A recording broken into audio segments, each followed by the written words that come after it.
Welcome to day 2 and game 4 of the Swedish Championship 2016. I'm up against Axel, and he has changed his Vampire Covenant's army a little since I last met him at Lincoln. I've put his list as a draw matchup since I think I will have a really hard time chewing through his units as long as his Necromancer is alive. We got a table with diagonal deploy again, and it's secured target as a secondary objective. He chose the side, so I let him begin to deploy his stuff. For spells, he got the raise a new unit spell, Dance Macabre, some invocations, and something more. I got Thunderbolt, Curse of the Westerlies, and 2 Blizzards. From his right is the big unit of skeletons with shield and some dogs in front. On the hill is the Necromancer with a small bunker, then the Grave Guards with the General and one of the small vampires. I don't remember which is which of the smaller vampires, but for the one with the flying carpet, who is in the next unit with the spears. In there are also the 3rd vampire hero. To his left flank are the Gust and the Vampire Knights with the 2nd dog unit behind. From my left are the Blades in the forest, the BSB altar with the Corsairs a bit behind.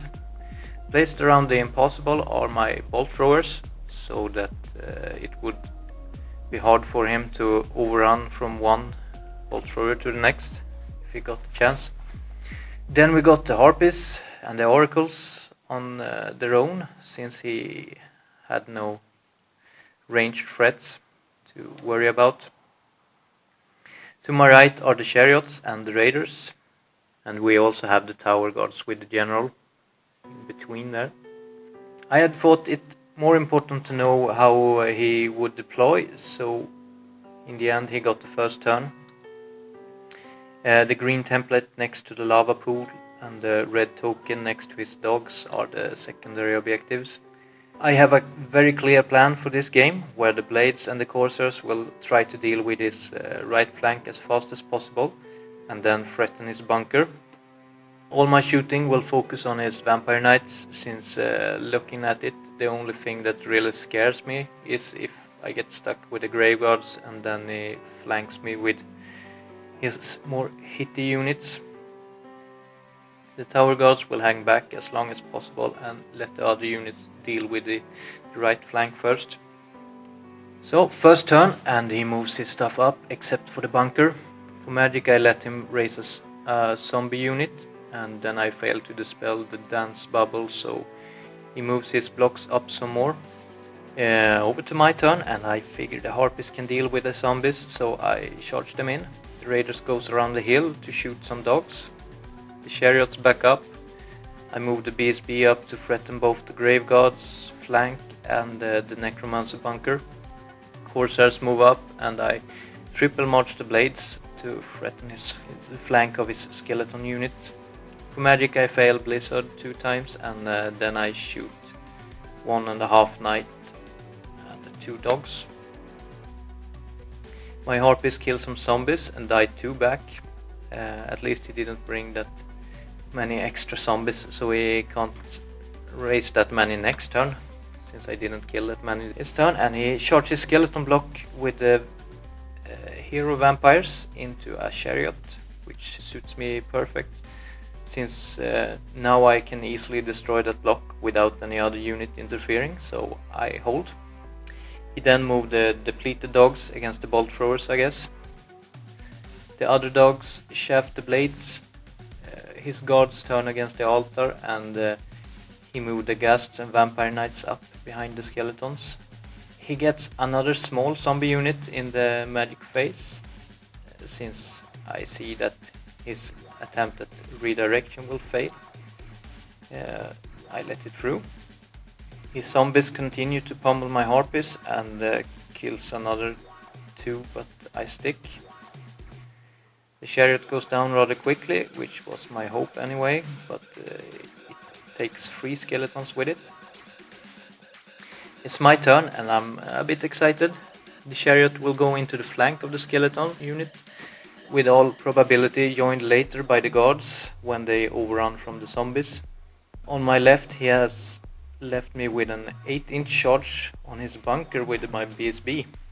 It's probable but risky, since if I fail his graveguards will have an easy charge on the BSB. If I make it, which I should, it's a game-winning move, and in worst case I have to flee with a BSB next turn, so I take it.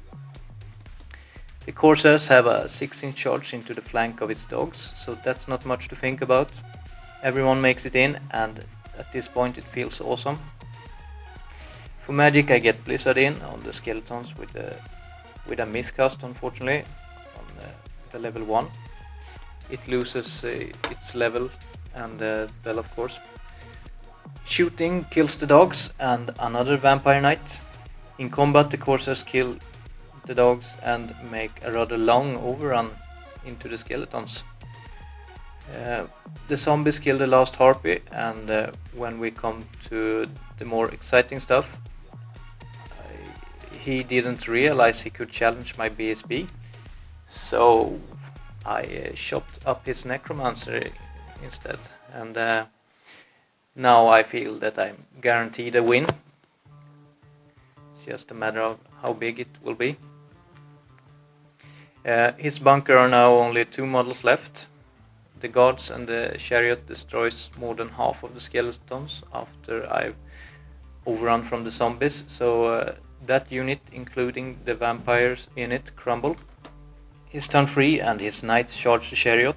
I flee and the knights then fail. The zombies charge a bolt thrower and his guards turn against my guards. For magic he raises a knight back. In combat my bolt thrower kills some and lose none back. The Corsairs win against the skeletons. The BSB kills the last skeletons and then turn around. So it's my turn. My guards charge his knights and make it in. The blades can't complete the charge this turn, so I move them into position. The chariot rally and the BSB moves to charge his grey guards in a later turn. For magic I get curse on his zombies, and shooting doesn't do much, but in combat I easily kill the knights and then pivot to face the guards. The bolt thrower win again, and the Corsairs tie with the skeletons this time. His guards charge the chariot, but I don't want him getting away at this point, so I just flee the chariot off the board instead and let him have the points. He redirects against my guards and then fail the charge. The ghasts back up to be out of charge arc. He then raises up a bunch of zombies, and in combat he actually wins against the Corsairs, but by 1, but I stick. My turn, and the blades charge into the skeletons, and the BSB charge the back of the zombies, stands against my bolt thrower. The guards had quite a long charge against the grave guards, so that's why I wanted to wait until I could engage with them and the altar at the same time. To make this happen I march the guards in front of his guards and chaff his ghasts with the raiders. In magic I curse the grave guards, making them reroll to hit. I didn't want to risk killing a ghast and then fail my chaffing, so I just shot at the grave guards this turn. The blades and Corsairs finish the skeletons and the BSB kills the zombies. His turn 5 and he charged my guards with his and the raiders with the ghasts. Magic, and he might have raised a guard or 2 back. So over to combat, and my general chops down the hero vampire in a challenge.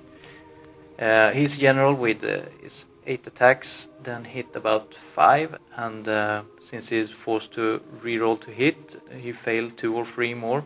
My opponent then has become very frustrated at this point and he concedes the game and gives me a 20-0, which probably would have been the case either way. Well, I couldn't have been more pleased with the game, even if it could have ended in a more pleasant way. Except for the risky BSB charge, I felt I had good control of the whole game and I exploited the chances he gave me, so I actually think it was a well-deserved point in this game. So, next up, last game and the Beast Herds.